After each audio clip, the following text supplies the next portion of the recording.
Hello everyone, welcome to the spoiler talk for Iron Fist Season 1. And so it begins, because for anyone who doesn't know this, the spoiler talk videos are recorded before I do the actual review for TV shows. Not for movies. For movies, it's the review, then the spoiler talk. But with the TV shows, I like to take it episode by episode before we talk about the whole, as in the review. So I'm just got done with episode 1, and I start to feel why this show isn't really all that good. It takes so long to do things. So let's just jump into episode 1, shall we? So we start off with the intro for the show, and I will say this: it has better fighting than we'll see in this show. Alright? This first episode actually does not have terrible fighting, but you can feel it is highly choreographed. But anyway, Danny returns after apparently 15 years of being presumed dead after a plane crash where his parents did die. His mom just flew out the thing.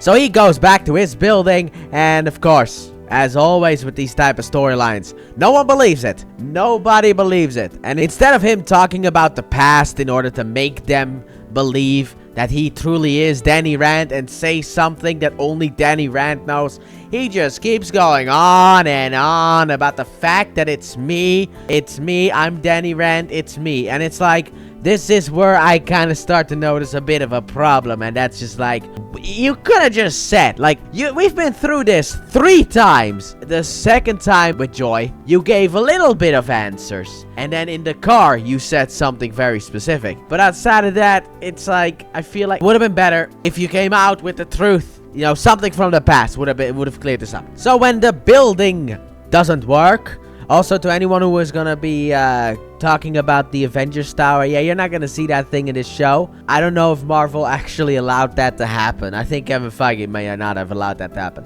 Anyway, when the building doesn't work, instead what we do is we break it to Joy's home, and we lock up the dog, and we learn that Ward is not a nice guy. He's not such a nice guy, especially not back in the day. He used to be a little prick throughout, apparently. So that's cool. So afterwards, he goes over to the park, and we meet Big Al. Ah, what a guy. Immediately comes in with, like, weird stuff. He's like, you can get shoes down at the shelter, but you need to piss in them because of the fact that otherwise the previous owner's bad juju will still be in the shoes. I really like Big Al. I mean, he's serious about it, but it's still funny, okay? Also, we have Colleen Wing finally making her appearance. I will say this, though. She is my absolute favorite character in the show. However, I will have a little bit of an issue with the end of Season 2 of Iron Fist. But we won't get there for a long time. But I'll pre-warn you. But outside of that, I love her storyline also in this season. She is, to me, the main character. She's the one that I'm always rooting for to see on screen.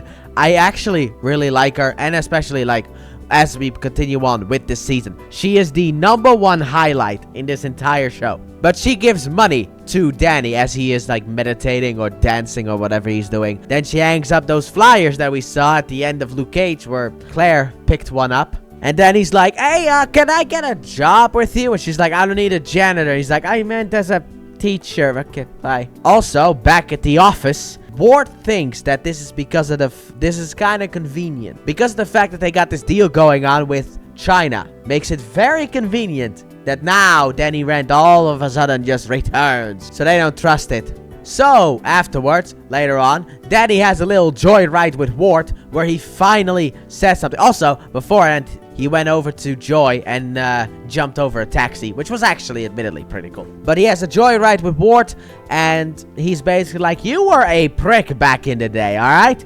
You used to stuff me in a freezer. You put a frog in my sandwich. You are just a horrible person. And then afterwards, he has a bit of a panic attack and almost drives the car off the building. And I will say this is not GTA. You can't just control the car in mid-air and land perfectly fine and keep driving. That car is gonna flip, fall, and, well, you're gonna die. So after he has that little bit of a meltdown, he goes over to Colleen again to check out her lessons, and this time he makes it clear he wanted to be a teacher. Colleen says no, but also gives him shoes because Colleen is a nice girl. And outside, he gets attacked by the security from Ward. So he takes them out, and then Colleen is immediately interested because like, oh, so he does know how to fight. And then he runs away from the guards, and Colleen follows for a bit in order to see if what she's seeing is actually true. So Danny uses the money that he got to buy a mask, but he still has the same clothing, same hairstyle. Dude, you can't go incognito. However, he has one move where he like passes past the guard. It's so slick. I really like that. But eventually he does get caught, so he fights his way out. He learns that Ward was the one who actually sent them, and then also Colleen disappears. And I will say this takes place during the year of 2016. We've made it to January, boys, because in January is the Chinese New Year, and that is what they are celebrating here. So meanwhile, with Ward, he gets a call from the security guards, and well, he doesn't get a pleasant call. So afterwards, he goes to this mysterious person who turns out to be his dad, who was supposed to be dead, but apparently is alive, and our main villain of the season. Yeah, I'm just gonna come out and say it right now. That is the main bad guy of this season. No matter how nice he seems right now, that is the bad guy. And he already is suspicious because he wants to understand. Like, he's curious about Danny, but also he's like too curious where he really looks suspicious. And also, he is a prick to his, I don't know, secretary, intern. I don't know, okay? He is a prick to that guy, alright? But he is also the only one who actually takes this Danny part seriously, and he's like, why is he back after so long? Asking all these questions that technically Ward should be asking, and Ward shouldn't just push him away. So Ward leaves, and the next day, we have Danny, who once again breaks into the company. Somehow he slips by everyone, but he uses a secret way in order to get to somewhere, and that is also where Joy is. And then he has a little talk with her, but she puts some stuff in his drink that knocks him out, and afterwards he is locked up in a bed. And also some monks found him. I think we learned that in this episode as well. I was making a note when there was a bit of a weird thing happening, so I'm just gonna say the monks found him, and if that didn't happen in this episode, we'll learn it in the next. The plane crashed. Danny survived and was found by monks, taken to Kunlun, and trained there, and now 15 years later he's back. There you go, that's basically the backstory. But now he is in the hospital bed, or maybe not in a hospital, but technically a hospital bed. So let's see how he escapes in the next episode. So, this episode has taken Iron Fist to the psychiatric hospital, and he meets Simon, who almost kills him. And we learned that after the plane crash, Danny looked around, the kid Danny. He looked around to search for survivors, but the pilots were dead, his dad was dead, and well, his mom flung out earlier. So he walked in order to find some kind of shelter, I guess. However, he kind of passed out and was found by monks and taken to Kunlun, which apparently is like one of the 7 cities of heaven, which, yeah, okay. He says this later on in all seriousness. So, alright, here we go. Let's get into this episode fully after that part, because I will say this episode is slow, dude. Oh god, this was so slow. I feel like the last episode and this episode could have been much faster paced if they were smashed together as one episode, because this takes so long. Anyway, we have Colleen, who is attacked by her own students because they're all noobs. And Danny calls Colleen for help. However, it turns out she's like, yeah, I don't want to be involved. Understandable. And also we learn that Harold has been watching. So Harold eventually tells his son to visit Colleen, and he does. And he wants to pay her off for 50 grand by saying that he is this Danny fellow is a violent character. And Colleen, she's not really gonna do that. At least not, she's like hesitant on it. Because the 50,000 can help the dojo, but it would be lying. So she needs a bit more information. So Harold eventually, after more talks with the doctor, because he has a doctor who talks to him, who slowly, as the sessions go on, start to believe him. They also have a fake name for him that I forgot because I just didn't care. And that doctor initially wants to keep pushing on that is his name, but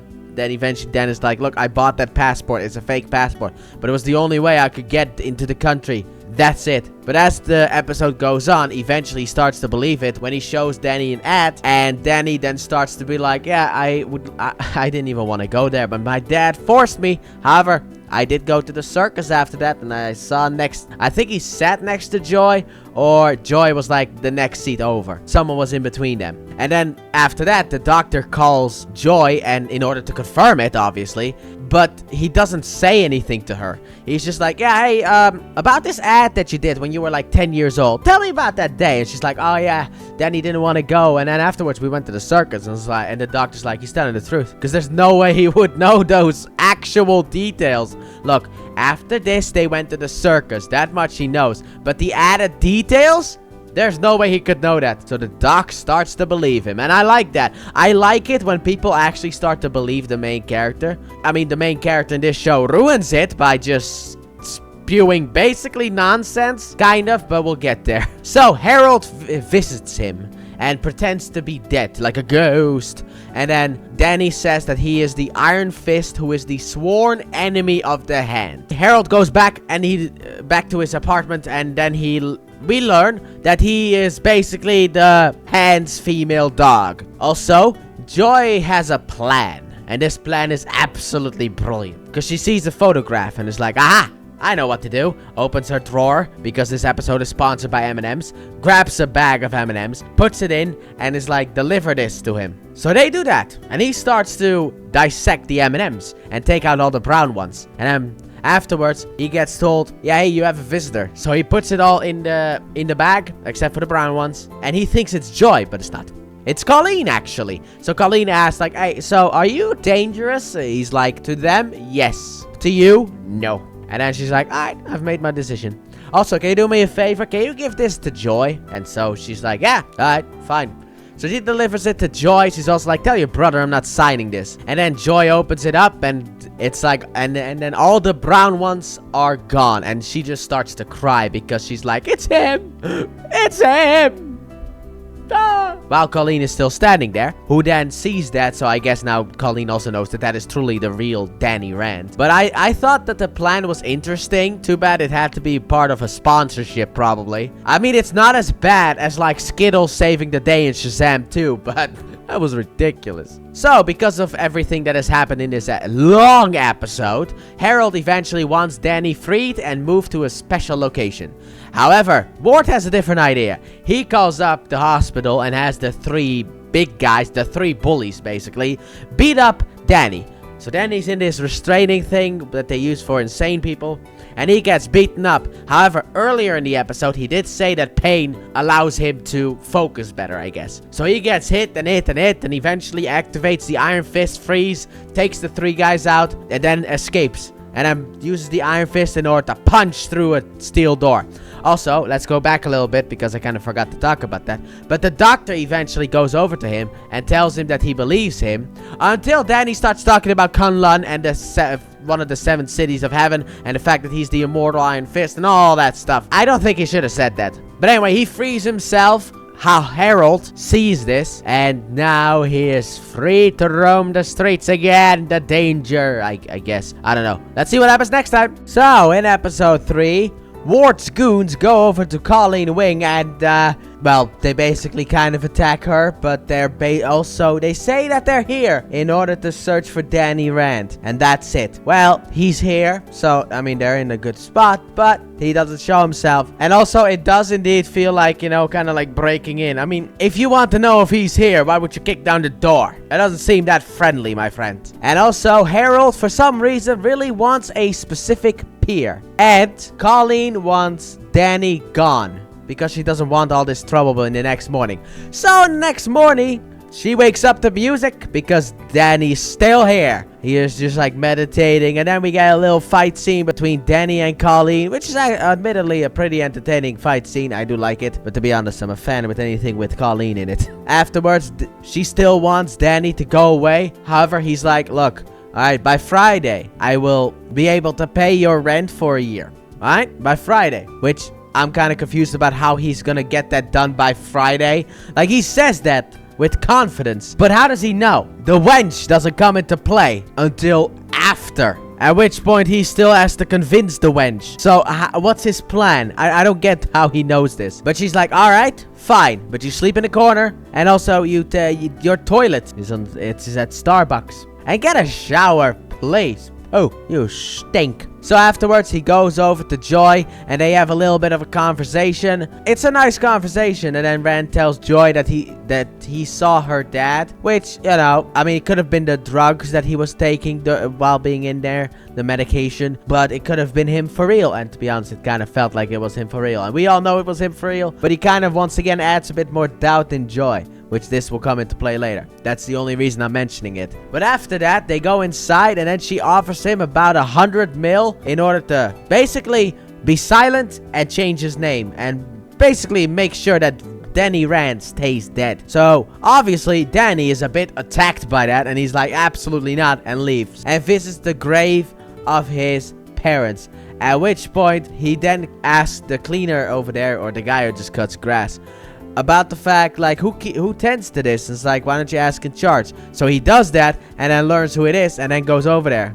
Meanwhile, one of Colleen's students is going to illegal fighting rings. I don't know what the Netflix shows have with illegal fighting rings. I mean, this is the second time it happened, but it happened twice in a row. So first in prison and now here. And basically Colleen says, like, you don't fight for money. And eventually Danny learns who has been keeping the flowers, and he goes over to her, and it turns out it's the wench from Jessica Jones. No, she's back. God, why can't we have a show without this wench? I think that's actually called The Punisher. I don't think Hogarth shows up in The Punisher. But yeah, it's Hogarth. However, this time the wench is on our side, so we must make peace with her. For now, we must make peace with her, because she's the only way that we can win. Because while she is an awful person, she is an evil that we need. However, she doesn't believe Danny says who he is, so he then starts talking to her and instantly convinces her because of the fact that he talks about stuff from the past. And my initial thought was like, and this is what you should have done back in episode 1. Seems like the boy's learning. Fantastic, people. Would have been nice if he did this in episode 1. It would have cleared about this bunch of stuff up. But she'll then agree to help, and also gives him some money so that he can get a haircut, a shave, some new clothes, basically take care of himself. And also, we have another returning character, this time from mainly Daredevil. We have Madame Gao, and the moment that I heard that voice, I was like, Madame Gao, you're back. But she is not happy about the fact that Harold left. Absolutely not. So Harold goes onto his knees and basically cuts his hands with glass, which in my opinion, the dude could have gone down to his knees and maybe like wiped away the glass and then put his hand down. I don't know. Maybe he could have done something like that. It felt like nothing was really stopping him from just like wiping away the glass and putting his hands down. I don't know. Could have saved his hands. So the next day, Danny is at the dojo, and the students are having a little bit of fun. And then Danny gets a bit annoyed by that because of the fact that you're not supposed to have fun. This is a place of respect. And then he starts to kind of teach the students. And then when one falls out of line, he hits him. And then Colleen gets really mad and kicks him out. Even though technically he was already leaving because Hogarth had a place set up for him. And also, they really want that pier. So Harold suggests that Ward asks Joy for help. So he does that. And Joy then takes the guy over to a hospital and is like, look, this boy is sadly enough dying, and he is a donor actually. Oh, what a coincidence. Turns out someone that you care about is the right fit and needs a liver. So how about you give us the docs and you can have the liver? And then he agrees, so now they have the docs, even though later on she asks, why do we need the docs? And Ward is like, it's not important. This is for something future related. Don't you worry about it. So she isn't really happy about that.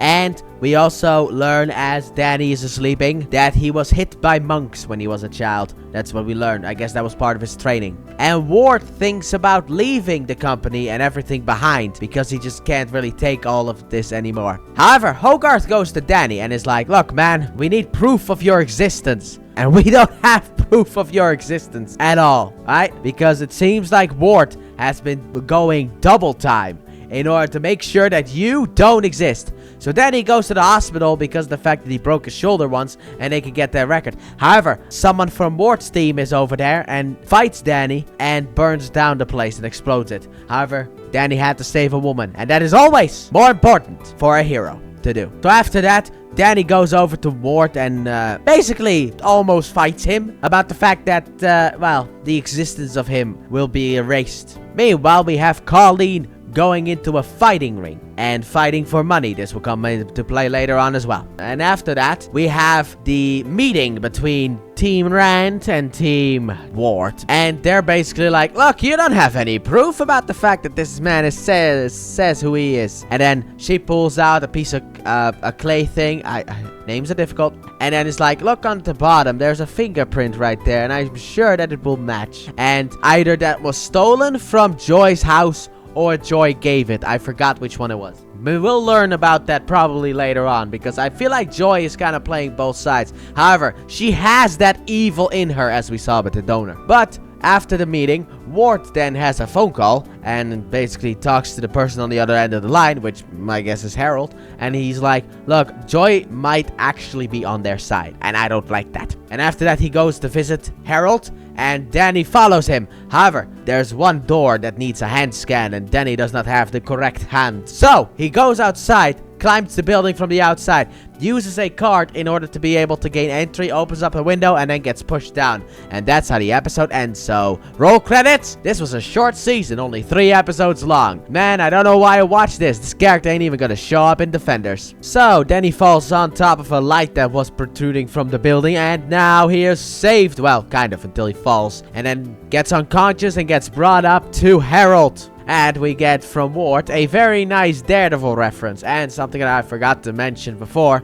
Every time when I think of Ward, I think of Grand Ward from Agents of S.H.I.E.L.D. So, there's a bit of conflicting interest for me, where it's like, Ward. I'm like, Ward. No, wrong Ward. It's like, But we learn also that Harold died and was brought back to life. So his cancer didn't get cured, he just died and returned to life. Thanks to the hand, obviously. And he actually mentions them to Danny, who then is so horrified about how much control the hand actually has. So Harold needs Danny's help.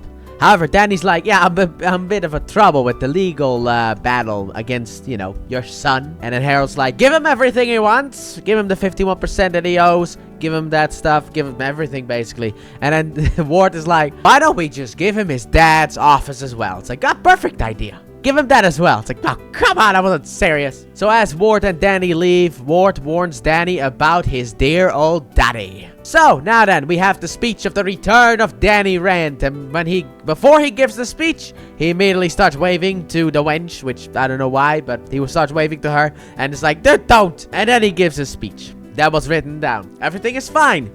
Until one reporter decides to step out of line and ask about, so you were put in a mental hospital, right? And then Danny has to play his way around it. And I like how he plays his way around it. He's like, yes, but I was basically living with monks for about 15 years. So I had to kind of adjust. And that's why Ward and Joy put me with that doctor in order to help me like readjust. That's why.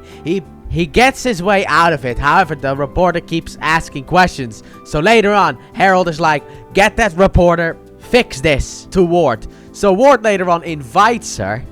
And then he just starts going off about how Danny ruined a deal, which we'll get to later, but how he ruined a deal. And my first thought was like, I don't think this is what he meant. But before that, Danny gets his old dad's office, and then when the wench is sitting down, Danny goes under the desk and she's like, what are you doing down there? And Danny's just looking at stickers. I mean, to be honest, nobody wants to see what you have down there. Let's be honest here. But Danny's looking at the stickers that he put at the bottom of the desk when he was a kid. So he has some nice nostalgic flashbacks, and then he has to sign a bunch of papers. And also, the wench warns him that, you know what? Try not to cause too much trouble. So there's a meeting happening about a cure for a disease. And basically, the normal price would be $5 per pill. In that sense, that's basically the normal price. However, they want to increase that pricing in order to get a bunch more money to potentially fund future research as well. And then Danny comes in. He stumbles into that meeting just in the middle of it.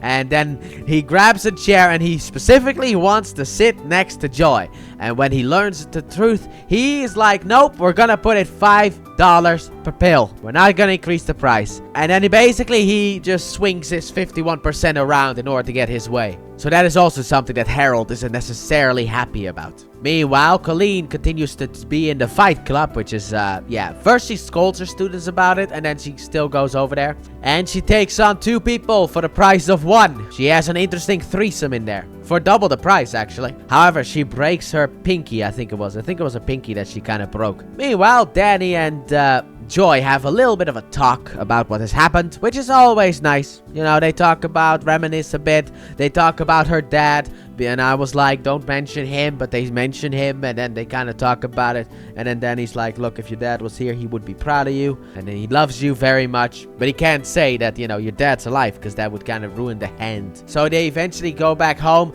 Danny talks a bit more about what he had to endure at the monastery, and then someone is at the door who then kidnaps Joy, and then Danny fights everyone off and brings Joy over to Colleen. And then he goes to have a word after he learns that it was the Triad. So he goes over to the Triad, and then it's like, yeah, well, we did this because you people bought the pier. And it's like, you still shouldn't have done that. Yeah, but like, why do you want the pier so badly? And then he's like, in Mandarin, he says the hand. It's like, oh, okay, tell him we're sorry, okay?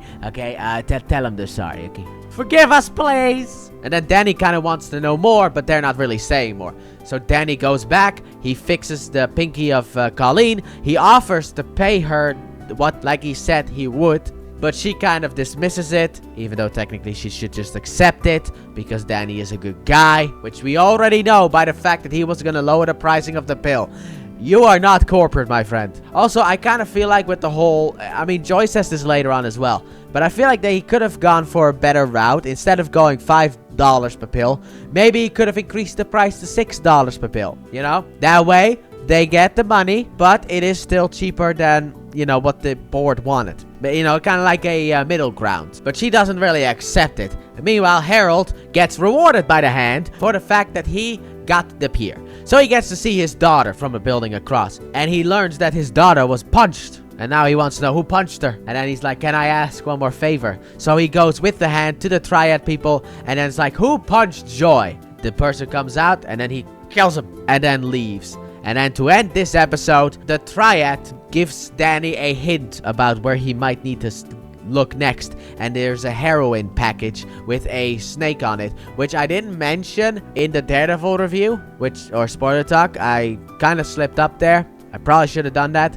However, this is a reference to Steel Serpent, which is an Iron Fist villain. So back in season 1 of Daredevil, there was already a reference to Iron Fist. So now that we know that the hand is selling drugs, let's enter the girls who sell it. And they very much use their beauty and their attractiveness in order to do it. And afterwards, Danny learns about the fact that it is perfect and legal. It is entirely legal according to the doctor, but it's also the most perfect form of heroin that ever has existed and ever will exist. No need for needles. You put a sticker on you and you're done. It's perfect. So he goes to his assistant and he's like, are you kind of like my apprentice? And she's like, no. And he's like, all right, so if I wanted you to get me a bunch of candy, would you do it? And she's like, I could have someone do it, yes. But what if I wanted to know about the dealings at the docks? Would you tell me that too? She's like, no. But I can actually have someone else send you the information. Like, oh, please do. And he's such a nice guy. While this is happening, he is folding himself like a little flower out of paper and just gives it to her. Or just lets it, puts it on the desk. He doesn't hand it to her. Meanwhile,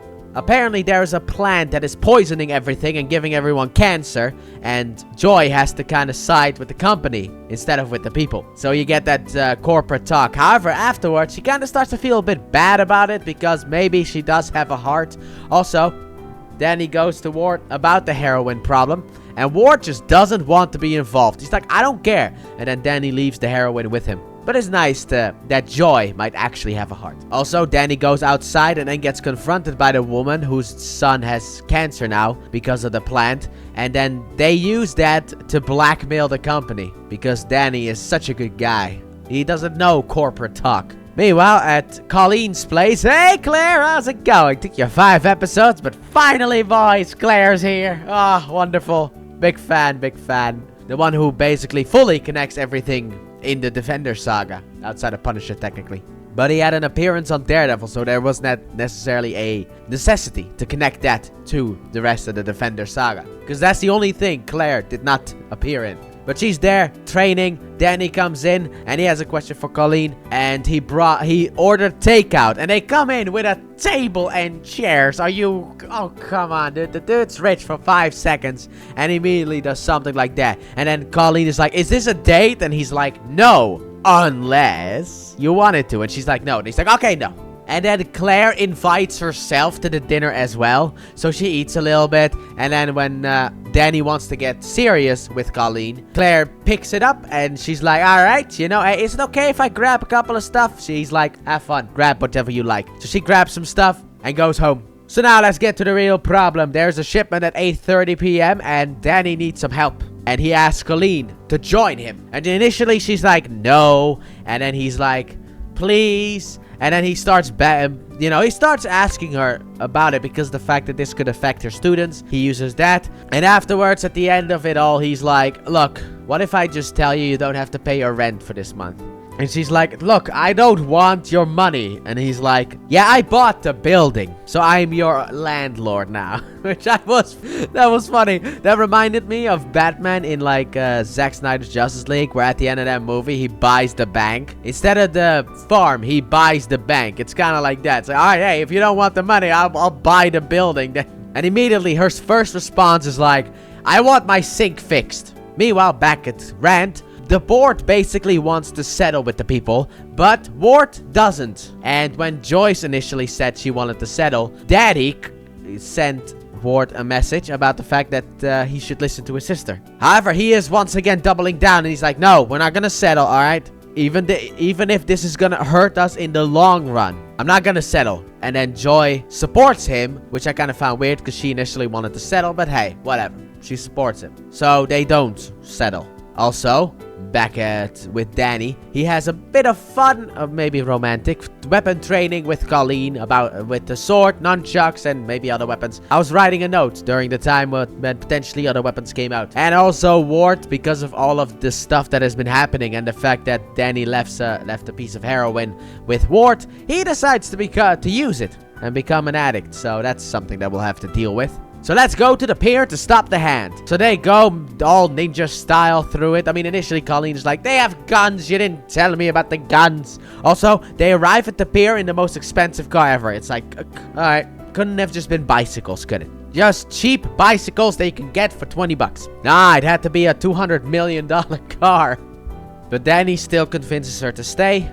They talk more about the fighting club, and we learn that Colleen was there not initially for the money, but afterwards she also enjoyed herself very much down there. But Danny promises her that if they stay to the shadows, nothing will go wrong. So they stay to the shadows. So they get on top of a container, and Danny pulls out his phone to record. And the first one has like supplies in it. The second one has equipment. The third one has random boxes. So then he gets suspicious. He's like, alright, keep an eye out. I'm gonna go in there and check. So he goes in, and then, of course, the guys close it up. However, when Danny's inside, he notices a door. So he opens the door up.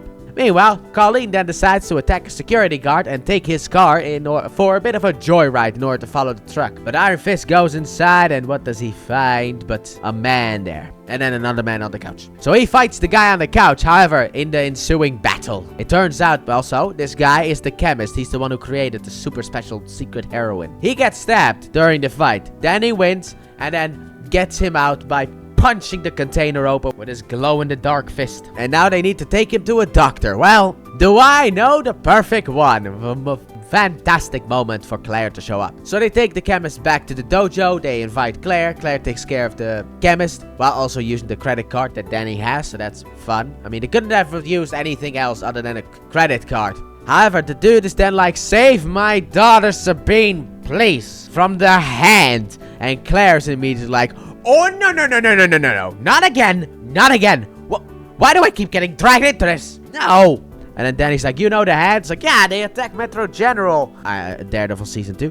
And I lost a colleague there, alright? You should have just left him with the hand, alright? Nothing good comes from the hand, alright? However, I kind of feel like Colleen needs to say something too, but she doesn't. We'll get there when we get there. But afterwards, she's also like, look, okay, why do I always find these people who think they're always special? You need special stuff in order to fight the Hand, okay? As in reference to Daredevil. And then he's like, yeah, I've been training my whole life. It's like, I can't escape these people, I swear. Mom was right, I can't escape. However, then Colleen is like, I will join you in your fight against this Hand, and I will show them my foot.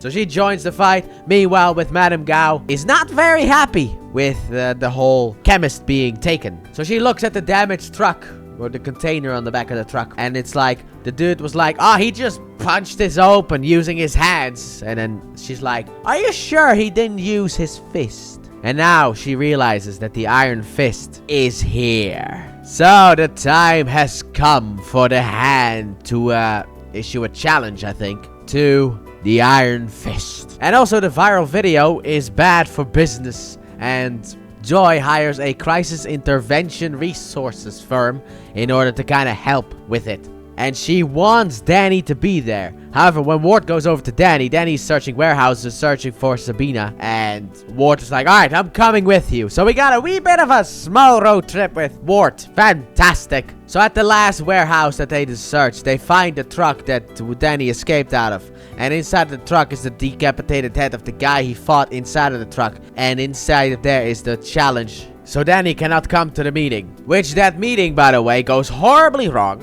because of the fact that Ward is not in the right state of mind. So he leaves the meeting early and goes in order to get some painkiller pills because the trash has been taken out. But he does it by hurting his hand, and then he wants the pills, and afterwards he's like, I'll pay for the pills, oh, give me the pills. And then his sister comes in and is like, what are you doing? And then takes him back home. And Claire wants to take the chemist to the hospital, and Danny's like, no, that's bad. And also he talks about the challenge that he is going to accept, but he accepts the challenge, and he's readying himself while also getting talked to by his master in a vision, I guess, who in the subtitles is known as the Thunderer. So that's fun. So he heads over to the location, and there we once again meet Madame Gao. You know I'm excited about that. And the challenge has been accepted. He has to go through 3 rounds of fights, starting off with a double team of 2 brothers, maybe? I don't know. I don't know if they were brothers, friends, lovers. I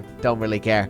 But they basically fight as one. They also do not seem to be having any kind of nickname that I can pull from. But they put a circle around it with their own blood, and it's like outside of the ring, and you're disqualified, or you get killed, and you're also disqualified, okay? Simple as that. So Danny fights. He has a bit of an issue in the beginning, but then afterwards he wins. On to the next round, where he fights the Bride of 9 Spiders. Spooky.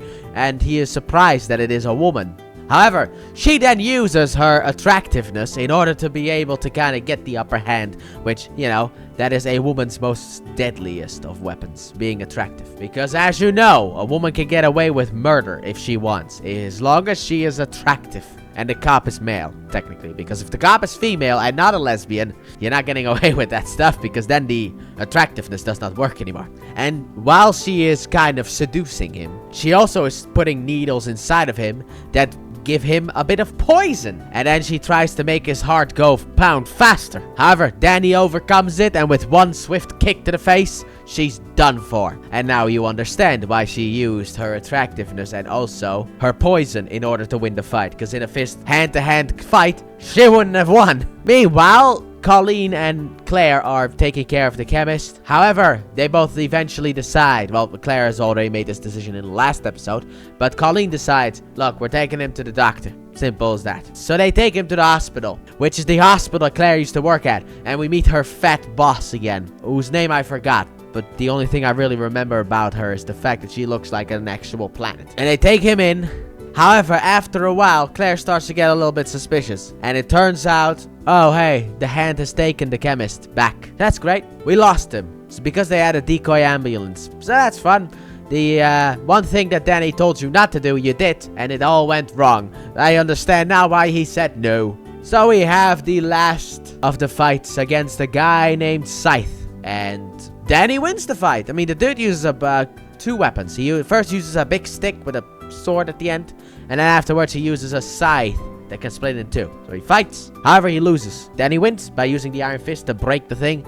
And also, during these fights, we learn that the Iron Fist is kind of like Knuckles in the Sonic video games. You're supposed to stay with the thing. Knuckles is supposed to stay on Angel Island protecting the Master Emerald. And the Iron Fist is supposed to stay in the mountains to protect the gates of Kunlun. And to not do that would dishonor. So basically, Danny dishonored everyone, I guess. And Madame Gao also reveals that she had known an Iron Fist beforehand, because this is the second time she's met an Iron Fist.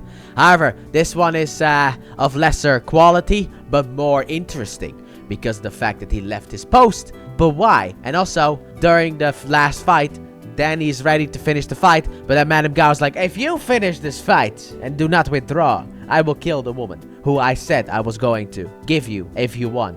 But now if you withdraw, I'll give you the woman. And he's like, you're dishonorable. It's like, we're the hand. Of course we are. So then he withdraws. But the fact that he withdraws is kind of the opposite of what normally an Iron Fist would do. So that was what makes Danny interesting in the eyes of Gao. And also, we learned that she's been to Kunlun, which I guess that is kind of what she meant in Daredevil Season 1 when she was like,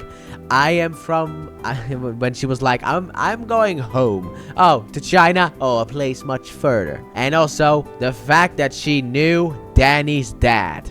And that does not get answered because of the fact that then she used her, I don't know, sonic boom power in order to blast him away and then leaves. And we learn that the master is potentially not happy because once again talking to his master, but he's not happy. So this is just, we rescued the girl, but we lost the chemist, and we didn't really get much answers. What an episode. So in episode 7, the Hand visits Harold about the Iron Fist, and he pretends to know nothing about it until Danny arrives, at which point they have to... Well, Harold kills both of the Hand people with the help of Danny. Danny fights him and then secretly kill him. Because of the fact that if they know, then Harold, and more importantly Joy, is going to be in very big trouble. And also, mistakes must be punished. So, in order to make sure that the Hand thinks that the two guys who arrived did a good job, Harold cuts his own finger off. And then he calls Wart to have the bodies be dumped. And Wart is going through hell in this season. I feel bad for him. Like, nothing good happens to him. Like, I really like how this season kind of handles his spiral into like insanity and everything. And I also like how he eventually will come back from that, which just happens later. But like right now, it's like you can completely understand why he would turn to drugs, be addicted to painkillers, because of the fact that everything is just ruined in his life. So, Danny back at his own company after in the last episode Madame Gao told him that she knew his father. Now wants all of the files or everything that they have on his own dad, and mainly a woman named Madame Gao. So he asked that from his secretary and then assistant, and then afterwards Joy has something for Danny, and she wants Danny to apologize to the board for everything that happened. And also, Madame Gao just casually walks in, gives Danny a plant, taunts him a little bit more about the fact that she's been in this company for longer than he has and everything. And then also has a wee little threat about Claire and Colleen, and then takes the elevator and leaves. However, Danny follows. And apparently the 13th floor of the building is unused. And it turns out that Rand is how Hand has been shipping their products. They use Rand trucks in order to ship it, which, that's not good. And then Danny attacks one of the three women we saw in an earlier episode. And turns out that she is also terrified because of the fact, you know, working for the Hand, that just instills fear. She's not really, at least not the way it feels like, a willing participant. It's more like they have something on her, so that's why she works with the company, with Hand. Meanwhile, Bakudo visits its old pupil, which is Colleen. And this will come more into play later on. They talk a little bit about the Iron Fist, and she basically lets it slide that she's in love with him, which, yeah, we already knew that, but sure, I mean, even Claire picked up on that. And back at the office, Danny learns that the only thing left of his papa is a badge. So, Danny goes to the board meeting in order to apologize. Well, not really. And he doubles down instead. He's like, nah, what I did was right. Alright, and I already told Karen Page at the bulletin. Nice reference. You know I love that Daredevil show. You know I love the references to that show. It's like little references like this that I just really like. He could have said I gave it to the news, but he said Karen Page. I like that. So the board is absolutely furious at the moment. But then he learns where the chemist is, which he has been searching for this entire episode. And then he goes over to Colleen, who has her student reach graduation ceremony. And after that, he asks her to join him on the mission in order to rescue the chemist and also potentially destroy the whole heroin operation. However, they can't do it alone. So then he also asked for the help of the Hatchet Men, or whatever they were called, the Hatchet people. And they initially say no, and then Danny's like, yeah, but I heard what Madame Gao's plan is for you guys, and that plan is dead by the end of the week. And then they agree to help. Also, Ward is gonna go to a, basically a retreat. He's gonna escape this place, but then get some help that he needs because of Joy, because she wants that. And apparently he has a secret bank account with about 25 mil on it, which he has apparently been embezzling from the company, so that's fun. However, as he makes his way over there, he learns that that bank account is now empty, and so he turns around, he goes back to his dad. Meanwhile, Joy learns that Danny, Joy, and Ward have been kicked out of the company because the board had an emergency meeting, which, in my opinion, is that even allowed to happen? Doesn't Danny have 51% of the company? Like, he owns a majority of the company. How can they kick him out? He's the boss? How do you kick out the boss? This will get followed up on later as well. But, like, how did they kick out the boss? I'm still confused. But they go in to rescue the chemist, and turns out he gave the formula already to Gao.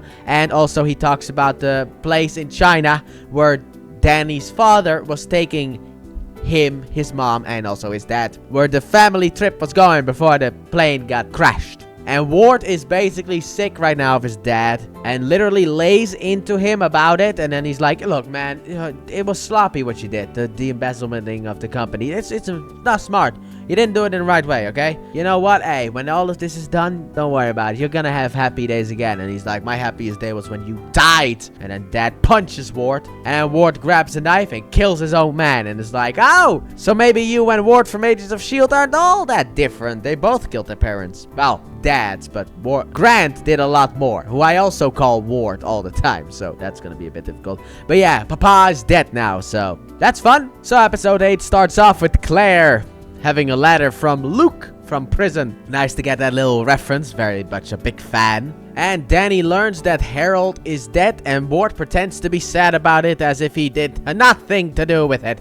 And Danny basically blames himself. He's like, I'm so sorry, man. I mean, I thought attacking them would be good, but I guess, you know, it wasn't good. And also Colleen protects Claire from the Hand and gets her out. And then at the dojo, they decide, well, Danny decides to go to China. Colleen then decides to join in, and Claire's ticket was already booked. And that's the one that they kind of have an issue with. Like, what? What do you mean?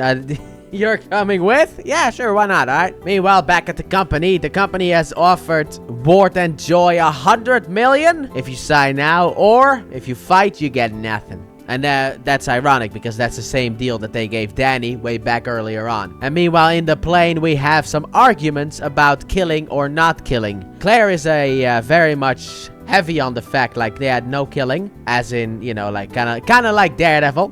Colleen, however, is like, yeah, we should kill him. We should kill him. We should kill the Hand. Or like Madame Gao, kill her. Who cares? Danny's kind of in the middle. And I like how Claire's like, an eye for an eye makes the whole world blind. And I know it's not an official reference, but I will take anything as a reference to Daredevil.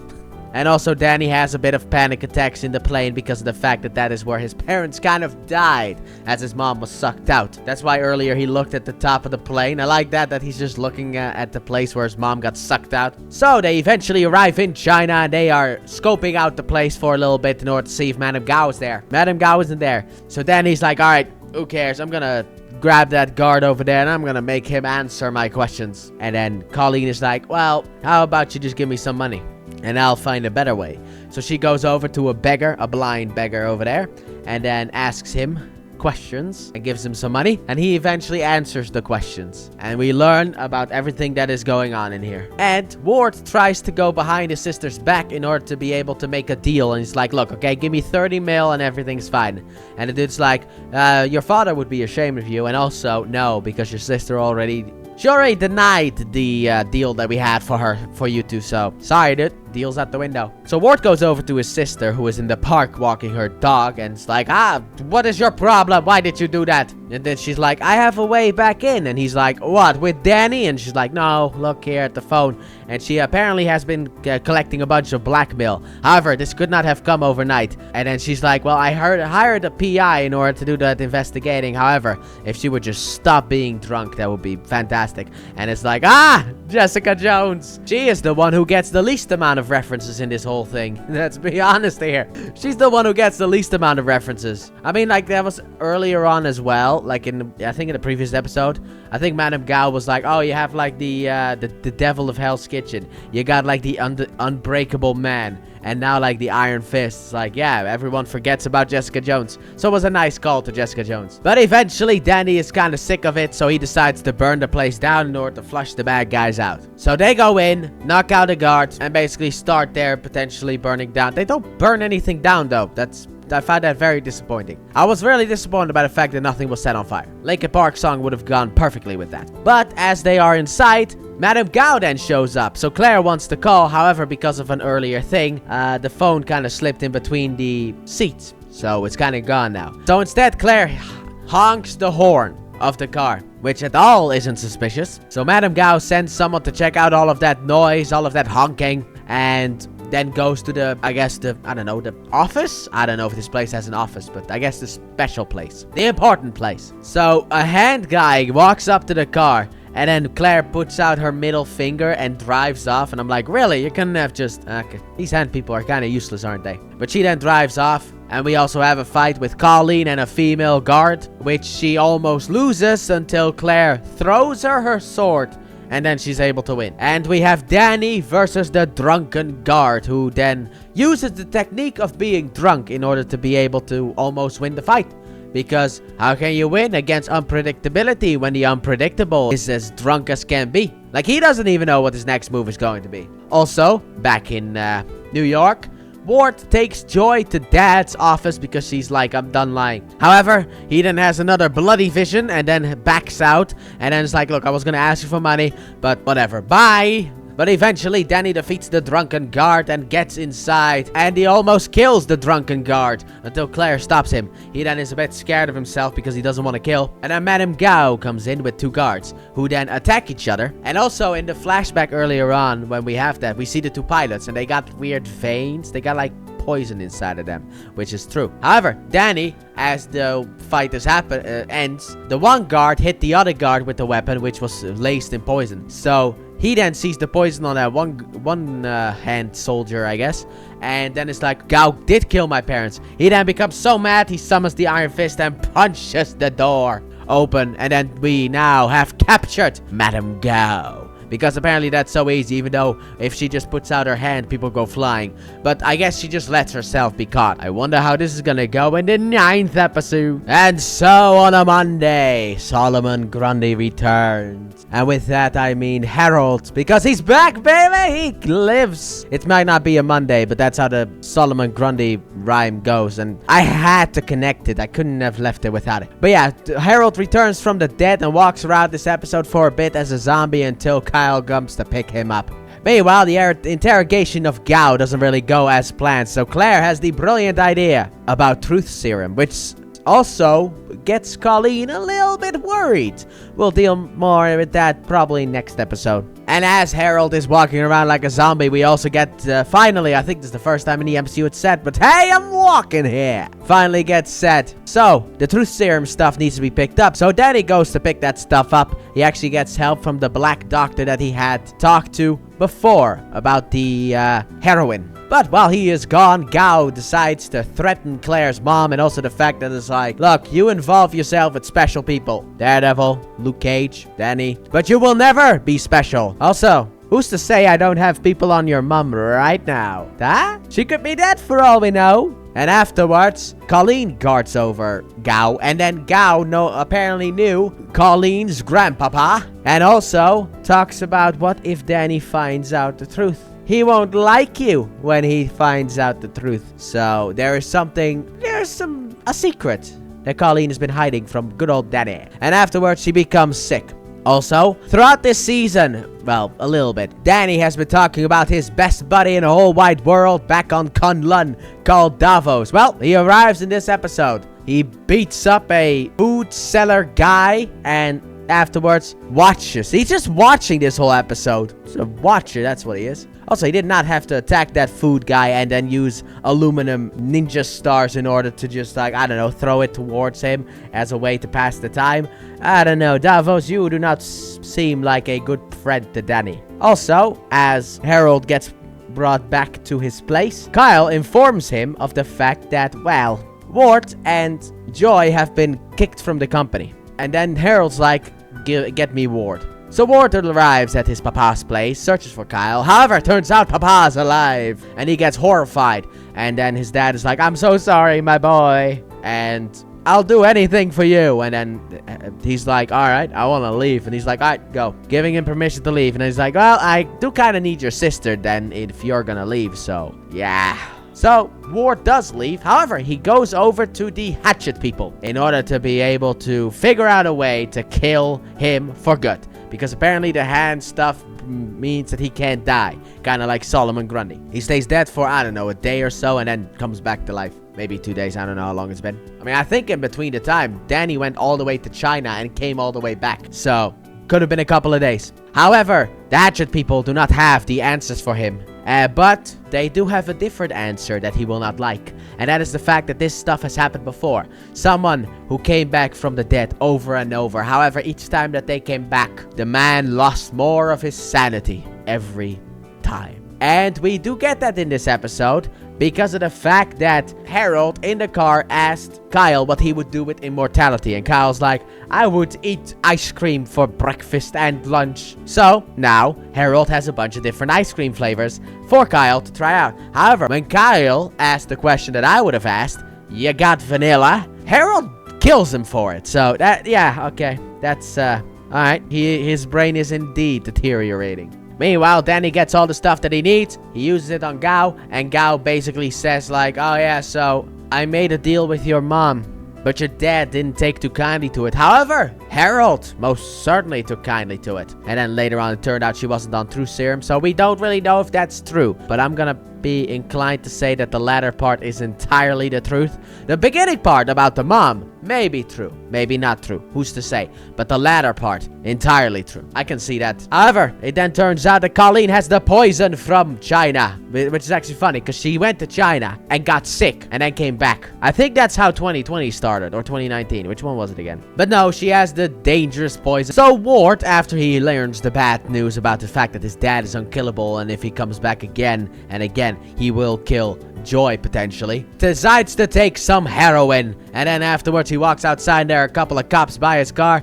And apparently there was heroin on his front seat, which he suspects his dad has something to do with. Unknown at the moment, but potentially he did. And then Ward gets put in the psychiatric hospital, what a difficult word, where Danny was earlier on in the season. It all ties back. And Joy goes back to that building, which she learned was owned by her dad, bought by her dad a week before he died. And she goes upstairs and learns that Papa is alive. Meanwhile, as Colleen is dying, Gao is like, let me go and I'll give you and my men will give you the antidote. And then Colleen is like, no, don't do that. Call my sensei instead. So Danny puts in a voice message. However, then they all get attacked by soldiers. 3 soldiers, actually. And Danny and Claire and Colleen take them out. But then afterwards, the sensei arrives. And he has a perfectly timed body to fall down at the perfect moment.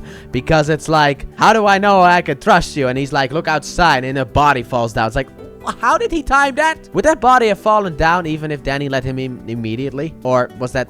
like, how did he time that? It's like when people cut people up. And then put the sword in the holster. And then they fall. It's like, how did you time...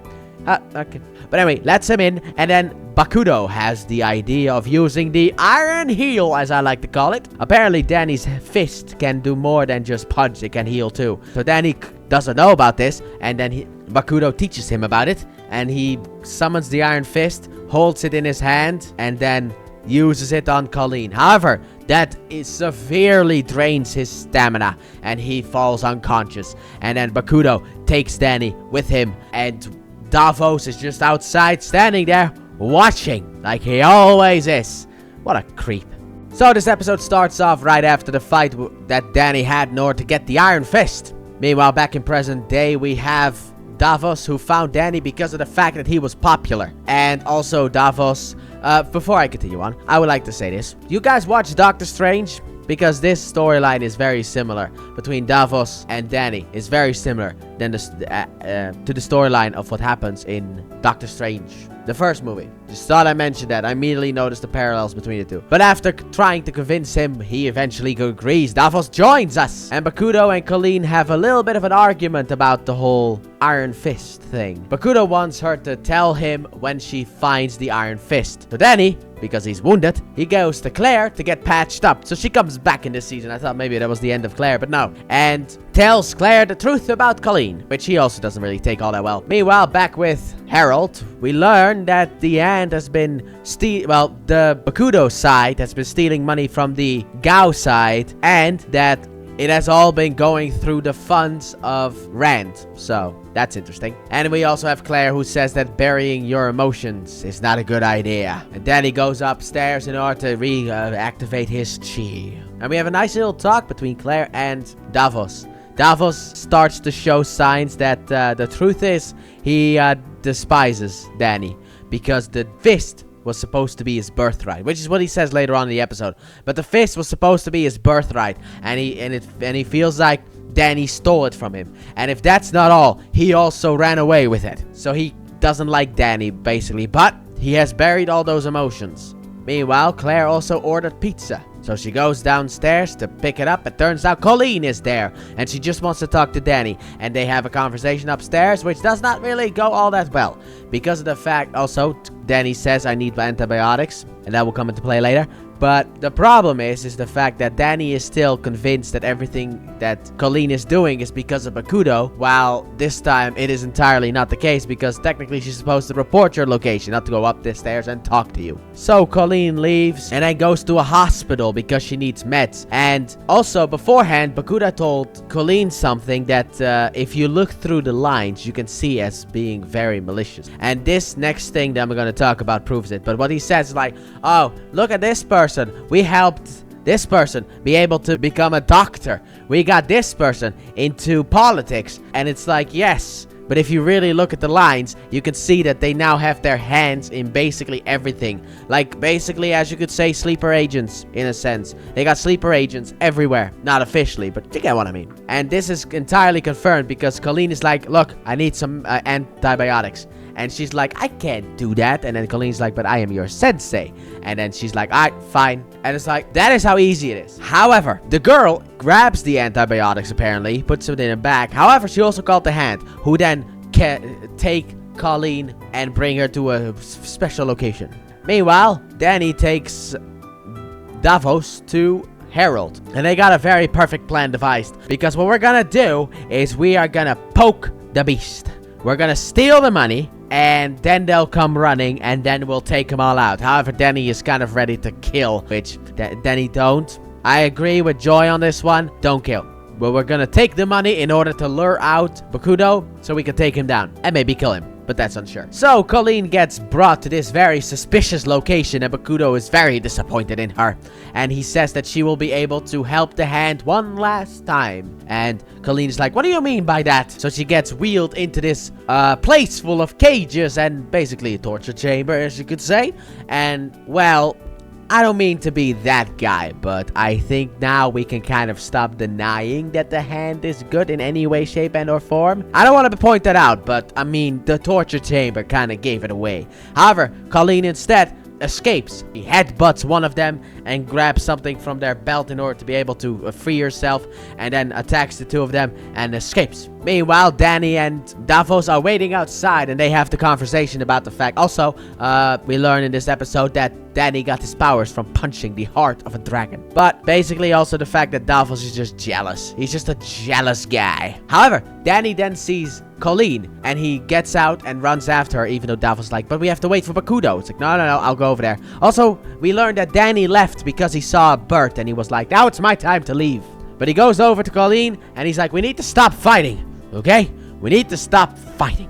And then we also have Davos, who is once again watching like a creep. So potentially Colleen is back on our side, so that we can stop the hand to the next episode. So episode 12 starts off with Wart, nice to see that you're still in the show, who is being haunted by Herald visions, and then a nurse comes in and he tries to pay her in order to leave, but that's not gonna work.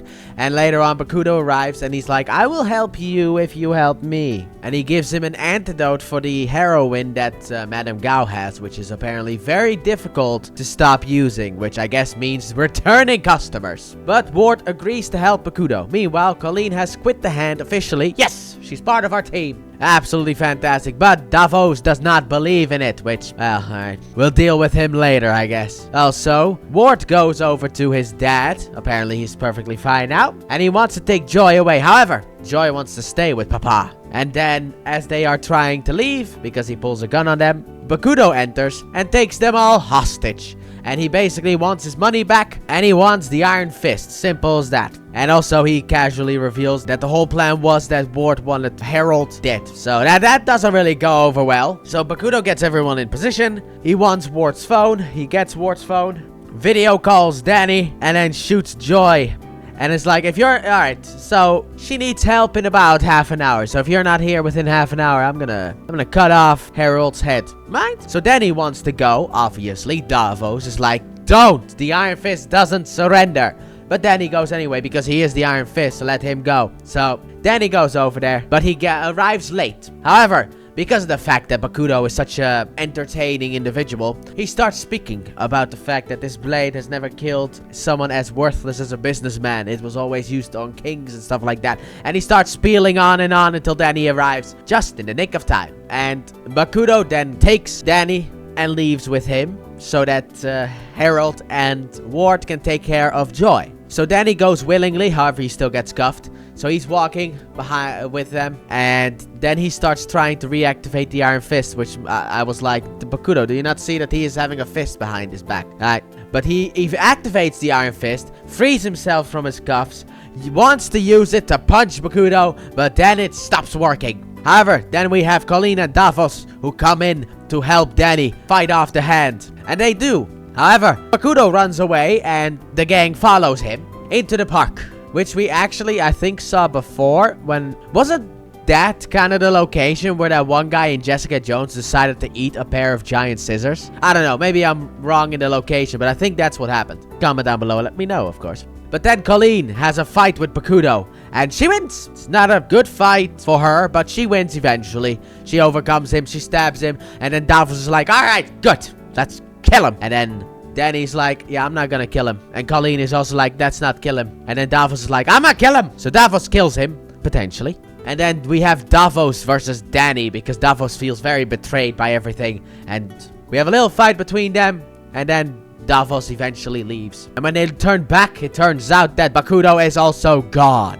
And the whole Davos thing is gonna be very similar to a movie called Doctor Strange. And technically, Iron Fist Season 2 is a lot like Doctor Strange 2 if we actually got that and didn't just skip to the third movie. Like with Multiverse of Madness technically being the third movie. And they talk about, oh yeah, hey, you know Doctor Strange 2, the movie you wanted to see? Yeah, that happened off screen. I still have not forgiven that movie for that stuff. It is so stupid. Everything that was set up in Doctor Strange has just been thrown away. Meanwhile, Herald and Wart get Joy to the hospital. And then Herald is like, look, alright, I forgive. Well, it kind of sounds like he forgives him for betraying him. He's like, I did that to my old man as well. Sometimes you gotta topple the king. But what if we ran the company, just the three of us? And he's like, what about Danny? It's like, what about him? So Danny calls him and is like, how's Joy? He's like, oh, it's fine. Don't you worry about it. So, where are you gonna be staying? He's like, I'm at the dojo. Ah, fantastic, fantastic. I'll come over to you guys. No. Don't worry. Everything is fine. All right. So, the next morning, Danny is doing his, I don't know, meditation thing or whatever he's doing. Yoga. I don't know. And then he gets a text message and it's from Ward. And it says, get out of there. And then it's like, they're coming for you. And then when Danny asks who, it's like, Harold betrayed you. And then we have people who come in and they think it's Gao men because the fact that Gao's men wore clothing like that before. So they fight back. However, it turns out it's the DEA. So if you thought that the season was done now that Bakudo is gone, you are mistaken because we got our finale to take care of. Here we are.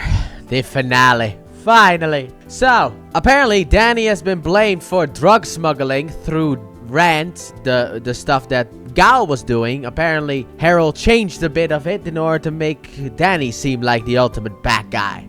And Harold returns to the world while Ward is trying to get the wench to help Danny. But Harold returns. He's like, it's gonna be fine. Don't worry about it. You know, like, hey, the gene therapy and cryo chambers and all that stuff.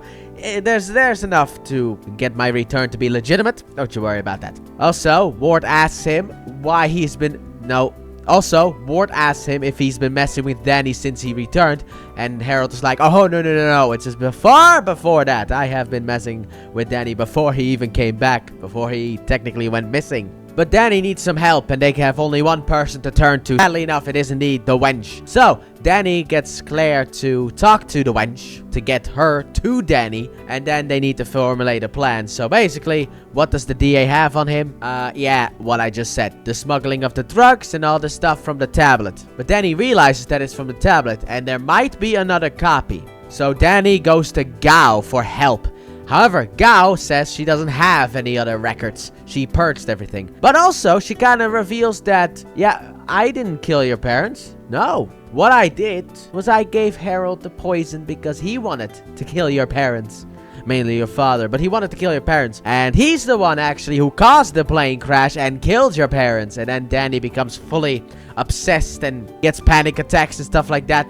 And then also Gao was like, if you really want to become the true Iron Fist, you have to kill Harold. Which, let's be honest here, I feel like that might just mean that Harold has to die. He doesn't specifically have to kill Harold, because basically the way that they say it is the fact that Harold needs to die for Danny to be able to get over his grief of his parents. So he doesn't have to do it, but Gao wants him to do it, which could potentially poison his soul and maybe make it so that he can't use the Iron Fist anymore, which is probably something that she wants. But Danny also wants to kill Harold at this point, but after a bit of talking, they decide not to. Then Colleen is like, I'ma kill him. So that becomes the plan. But also we need Ward's help in order to go into that building, grab the tablet, and also take out or kill Harold. However, Ward goes to his sister and is like, look, I know I've not been a good brother, okay? But that is despicable. And also, after a long spiel of talk, he lets her see the newspaper and is like, Dad set him up. And I was like, why didn't you begin with that? You could have said sorry and then thrown the newspaper. You couldn't, you didn't have to be like, oh yeah, but my abuse through Dad. You could have just thrown down the newspaper. Would have been a lot faster. But then she goes over to Harold and questions him about it, and he denies it, but Joy sees right through all that lying. So she leaves, basically disgusted with her own dad, and then later on the plan must be set into motion. So Ward goes over to his dad in order to get him to leave. However, there's a lot more security than he thought, so he calls Danny in order to let him know about the much more security. However, Harold finds out and hits Ward in the back of the head. Makes him bleed. He doesn't kill him though. Don't you worry about that one. We like Ward now on this channel. In the beginning, we did not like Ward, but now we like Ward. And then Claire's like, let's call off the plan. However, Danny's like, no, we need to go in. The way that I see it is also we need to go in because otherwise Ward could die. So Danny goes in. Claire has a bag full of money and gives it to a hot dog seller, I think, in order to have his cart be able to explode in order to create a distraction so that Danny get in. So Danny and Colleen get in. They go up. They take different routes. However, Danny gets into the elevator, and that goes up. Yet later on, he is like, what, parachuting in? Or ziplining in from like the window. I don't know how he got there, but it did look cool. But Colleen goes in, they fight against the guards in order to get to Harold. However, Colleen can't kill Harold because of the fact that Harold notices and turns around and puts a gun towards her. And then Iron Fist does his next new move. We have the Iron Fist. We have the Iron Heel. Let's get the Iron Quake, which is what I like to call it. So the Iron Quake, he activates that. Basically, earthquakes the whole floor. However, Harold escapes upstairs. And Danny goes after him. And then the other two need to get out of there. But Danny's gonna get himself killed, which he gets himself shot in his own hand. So that's fun. So Colleen and Ward get themselves free and go after him. And we have a bit of a fight scene between Harold and Danny. And I will say this. That is a fight that technically Danny should have been able to win with the greatest of ease. Because he's supposed to be like the martial arts master. Which is the main problem in this show. Or this season. But we'll get there when we get there. We're not done with this yet because he's still alive. But eventually he kicks him into, I don't know, like a beam? No. He kicks him into a metal thing, and which stabs him in the back. However, Danny's like, I'm not gonna kill you. And also, we get the eyes of the dragon, which is another issue, but we'll get there when we get there. However, he eventually frees himself, grabs the gun in order to shoot Danny in the back of the head. Colleen calls it out. Danny turns around. Harold shoots, and Danny uses his Iron Fist in order to block the bullet. And then afterwards, Ward shoots him and kills him. And now the day is saved. Fantastic. And afterwards, Ward burns his body. Because of the fact that if you you cut off the head, that will make sure that everything is fine. But I guess burning the body will also make sure that he can't return. So Harold is gone forever. And Danny decides to go back to Kunlun. Even though Ward is like, look, we could run the company together, kind of like our fathers did, but better. But Danny decides to return to Kunlun. Also, I forgot in an earlier episode to talk about the weapons that Claire had. The claws, the Wolverine claws kind of things that she had. I like the weapons. I just wanted to say that. I forgot to mention that. But when I saw her pick these up, I was like, I forgot to say that. I made a note specifically about that one. But Danny decides to go back to Kunlun and he asks Colleen to join. Also, there's a weird line on top where it's like when Danny is talking to Harold, he's like, I've spent years hating whatever you are. I'm like, what do you mean you spent years? I'll get into that later on as well, because this is kind of an issue that people have. Well, I'll talk about it later, but I just wanted to mention that was a bit weird, because he has just returned. It hasn't been years since you came back. This season does not take place over the course of a couple of years. Like the Incredible Hulk. The beginning part of the Incredible Hulk takes place over a couple of years, not the movie itself. However, somewhere else, Davos is talking to Joy about killing Danny Rand, and she's like, I'm listening. Which I find weird that Joy goes that route, because she has always been a good person, and why does she want Danny dead? I mean, her life fell apart because of Danny, but she was finally shown the truth as well. But she wants Danny dead. Don't know why. However, Gao is also sitting there, hinting at the fact that maybe Davos is working for the Hand, or working with Gao. However, we have Danny and Colleen. They've arrived to the entrance at Kunlun. However, they see a bit of blood, and they see soldiers. And when Danny grabs the weapon, it's like, these are the Hand soldiers. So it turns out that Kunlun has been attacked, and that's how we end this season. And sadly enough, yeah, we never follow this up. I hate that we don't follow this up, but we don't. Maybe that could have been in season 3, who's to say? But this does not get a follow-up at all, and it's sad. But that has been the spoiler talk of the whole season, so let me just talk about the season as a whole, now that we know everything. I will say this, I liked it, and I know people aren't supposed to. Shadow, you're not supposed to be here yet. You're not supposed to be here until I'm done. I love you too, but you don't. But I like the season. I do. I don't think it's perfect though, and it's absolutely the worst thing that Netflix has done in the MCU. However, I will say this. After watching the whole season, I will still say that this is better than some of the garbage that Marvel. This is better than some of the garbage that Marvel came out with during like phases 4 and 5. Not everything, obviously, but I will say this. Now people might crucify me, but I have not gotten to that review yet. So when we get to that review and you hear my point of view, then you can crucify me. Alright? But not yet. But I will say this. Iron Fist Season 1 is better than Falcon and the Winter Soldier. I will say that. Okay? Alright. There you go. It's an official statement. It's not by much. Because Iron Fist, I mean, story-wise, it's by a lot. Like, it's by a lot. But the show itself, no. It's close. Because if I had to pinpoint the #1 problem with Iron Fist, it is very simple. The fighting is kind of poor.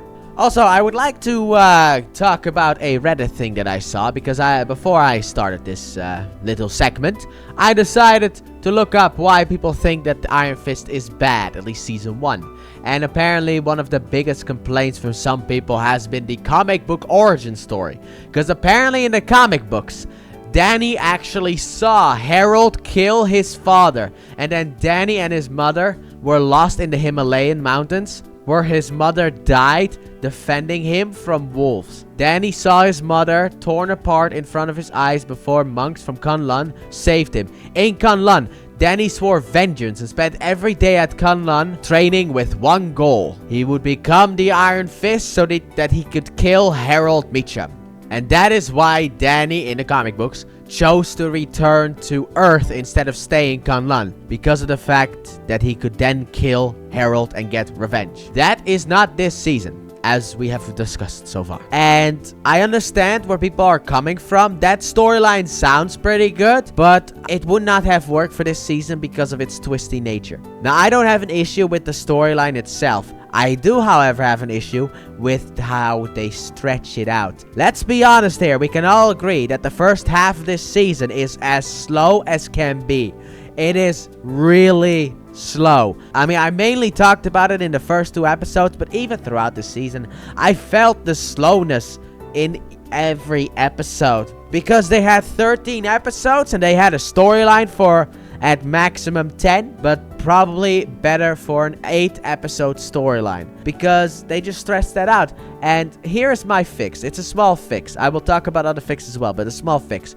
My small fix would have been that they show more backstory on Kunlun, with him training to become the Iron Fist. And also, another complaint that people have had, Danny punches a dragon's heart in order to become the Iron Fist. Yeah, we would have liked to see that. Would have been nice to see that. Even if the CGI was garbage, I wouldn't have cared, okay? That would have been cool. Seeing him fight an actual dragon, that would have been cool to see. But my thing is, I wish we saw more of Kunlun and Danny's time in Kunlun. We will see a bit more of that in Season 2.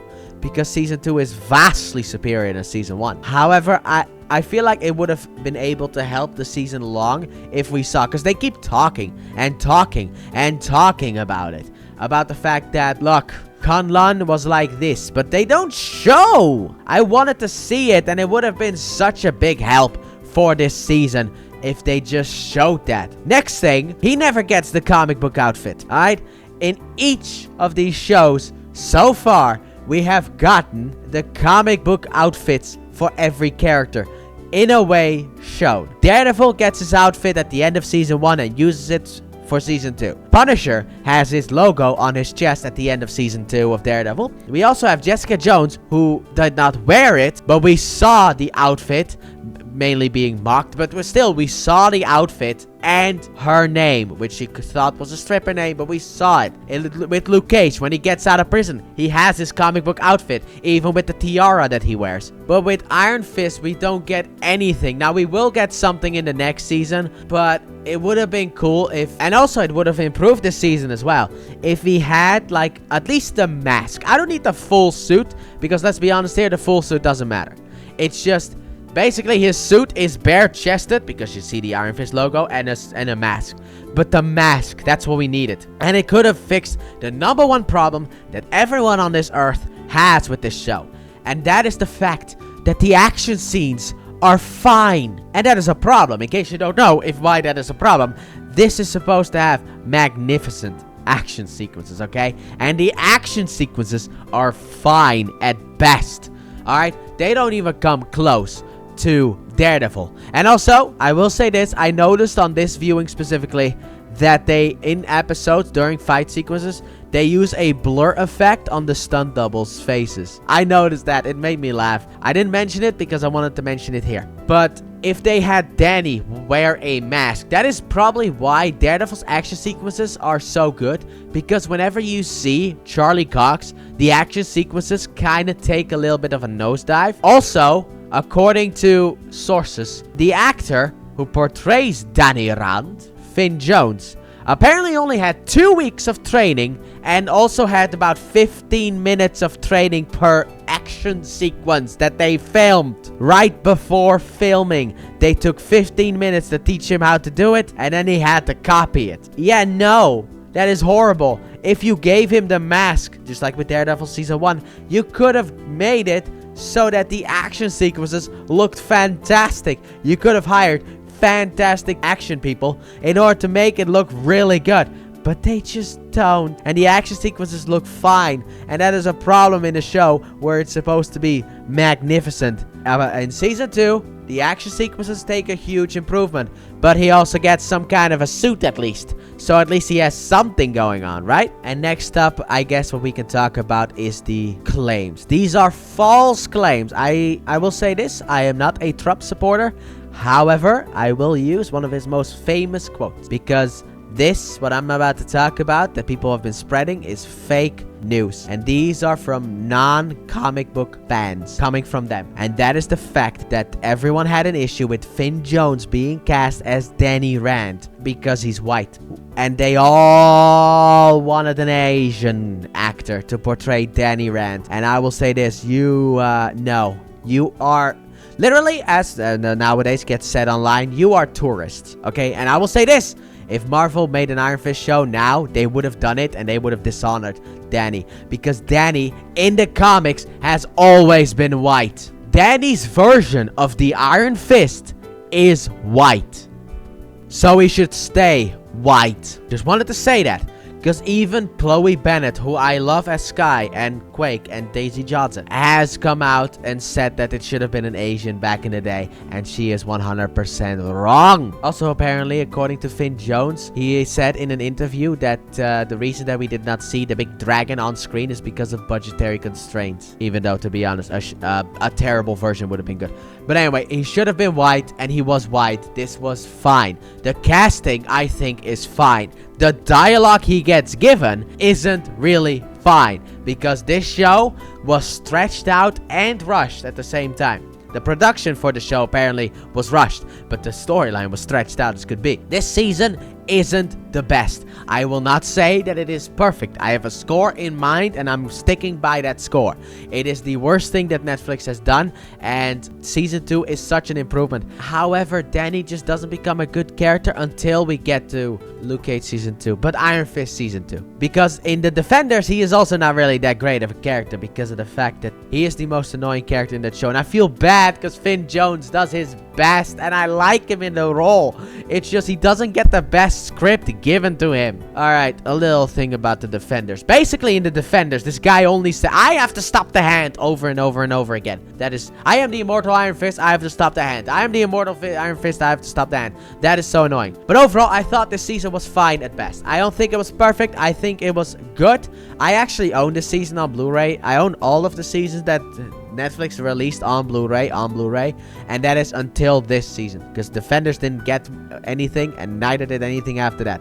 It's just Daredevil Seasons 1 and 2, Jessica Jones, Luke Cage, and Iron Fist Season 1 as well. And I'm not mad about it, but like I said, I like this season, and I am very excited for what we will be doing next. So, because of the fact of how controversial this season is, let me know in the comment section down below what your thoughts are of this season. Spoiler filled. You can tell me what you like and didn't like. I personally like the storyline of that Ward goes through. I love Colleen's storyline as well. Joy I like as well. However, I don't really think that her turn to evil at the end is really that well done. But let me just know your thoughts in the comment section down below. I would love to hear what you guys have to say. And with that being said, thank you all so very much for watching. And I do hope you guys have enjoyed. And if you did, please like button, subscribe if you're new, if you've done so already. Turn on notifications.